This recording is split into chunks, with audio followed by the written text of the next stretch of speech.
Hey folks, Eric here. It is 10 degrees outside in central Illinois and I'm a bit grouchy about that, but there's nothing I can do about the weather, so I try not to obsess. I do have heat here in my shop, but I'm not super happy with it. Let me show you a thing or two. I am using these inexpensive oil-filled space heaters. You can see one of them there. I have it hooked up at its plug-in to something called a kilowatt, which is a device that measures electrical usage by appliances and various things. And you can see, I believe, that it's using just under 12 amps. I have 3 of these here in my shop, which means I am using a little under 36 amps. And you can see, I hope, in the thermometer above my clamp rack that those 3 heaters combined are not really keeping up because I'm sitting at about 56 degrees. So, I have to admit, I am a bit grouchy about all of this as well. You may be wondering, well, you can't do anything about the weather, Eric, but you could change the way you heat your shop, so why haven't you done that? Glad you asked. I have been unable so far to find a way to heat my shop better without straying outside of the goals I have for my shop. And so let me tell you briefly about my goals. I have 4 goals for my shop. 2 of them are anti-goals, 2 of them are positive goals. The anti-goals are things that I want to avoid. The positive goals are things that I want to happen. My first anti-goal is about safety. And the basic idea there is I don't want anybody to get hurt. I don't want myself to get hurt. I don't want anybody else to get hurt. This goal supersedes all other goals. If I accomplish every other goal, but somebody gets hurt, then I have failed. If I fail at every other goal, but nobody gets hurt, that has to be okay. That's just the way it is. Goal number 2 is about financial responsibility, and I don't want to have financial ruin. That's another anti-goal. I don't want financial problems, overspending, those kinds of things. Everybody has this goal in some form, I think, but it varies from person to person. Everybody's financial constraints are a little different. Some folks have more resources than I do. Some folks have fewer resources than I do. So I just want to acknowledge that that goal is in play, and I think it's in play for almost everybody. My other 2 goals are positive goals, things that I want to have happen. One of them is learning. I want to learn things. And the second goal is I want to do and accomplish things. And explicitly, I think of the learning goal as a bit more important to me than the accomplishing goal. It's not that I don't like to get things done, I do, but I like to learn things even more than that.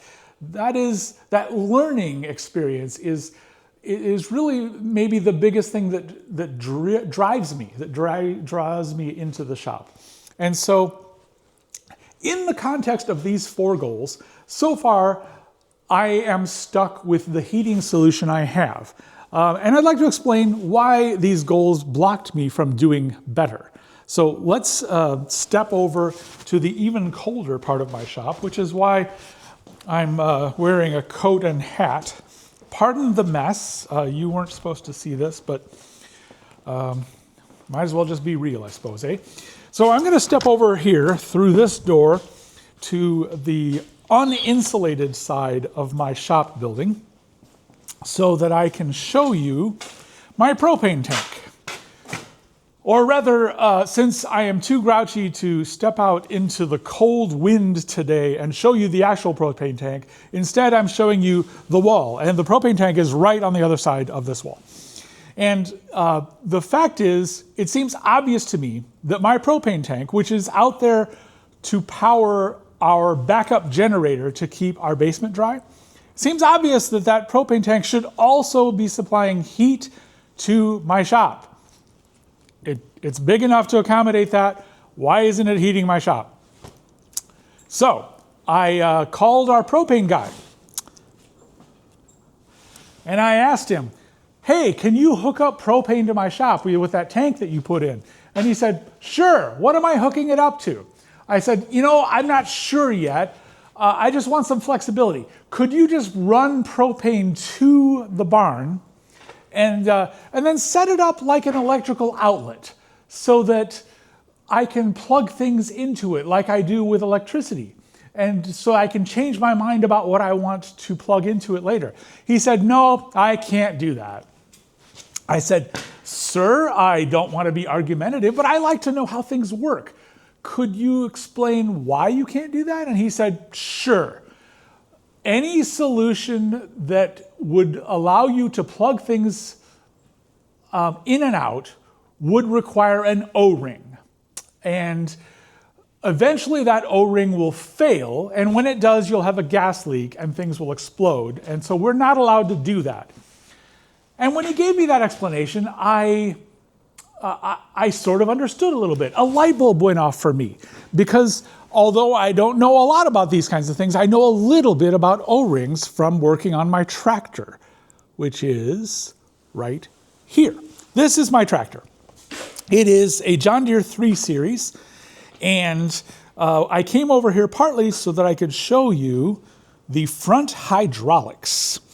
I did these hydraulics myself, and I feel a great deal of satisfaction and accomplishment about having done that, because I had to learn a lot to do it, and I had to redo them 4 times. And the reason I had to do them so many times is because it turns out there are different kinds of threads involved in the fittings of plumbing and pipes and hydraulics. There are NPT threads, and there are other kinds of threads. NPT threads are the cheapest and most common kind, and these are the things that plumbers use for permanent long-term connections. And the thing about NPT threads, I learned, is that you have to use thread sealer on them or they will leak.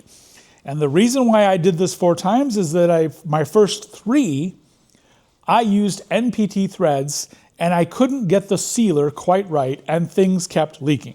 So I decided at some point to banish NPT threads from my tractor to the extent that I could, and replace all those fittings with something called O-ring Boss, ORB fittings. And those fittings use an O-ring, and by doing that, nothing leaked anymore. Now, it is my understanding, as the propane guy told me, that those O-rings will eventually fail. But it takes a while, and in the meantime, my hydraulics don't leak, and so I am not annoyed. And this is the light bulb that went off. I came to understand when he used the word O-ring, I realized that if my hydraulics leak, then it makes a mess and I'm annoyed. But if propane leaks, then things explode. And so I have bumped into anti-goal number 1, safety. It turns out I am not going to be able to think of propane as a DIY, do-it-yourself thing. I said, I'm disappointed in that because I was willing to learn, but I must stay with anti-goal number 1 and favor safety. So this is what it is. So I decide, fine, I will try and find another way to use the propane tank to heat my barn. And heat reminds me, I'm going to step back into the other side of the shop and get out of this cold. So I called my HVAC company. As I walk through here, I called my HVAC company.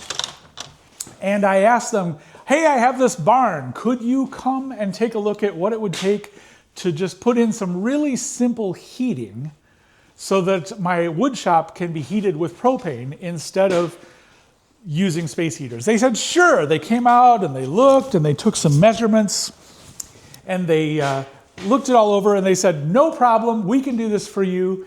It will cost at least $20,000. Should I write up a quote? And immediately I realized I had wandered into the wrong neighborhood. I said, no. I thanked him for his time. I apologized for wasting his time. And I graciously said, off you go then. you should not write up a quote, because for me, this is anti-goal number 2.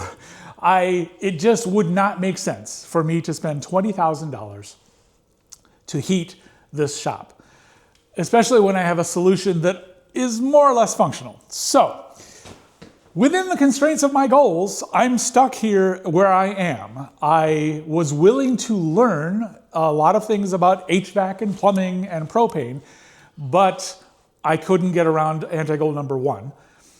I'd be willing to spend some money to fix the problem in a better way, but not $20,000, and so I bump into anti-goal number 2. So, I am left with the solution I have, which I remain a bit grouchy about, but for the purpose of staying within my goals and those boundaries, for the moment, my current solution has to be okay.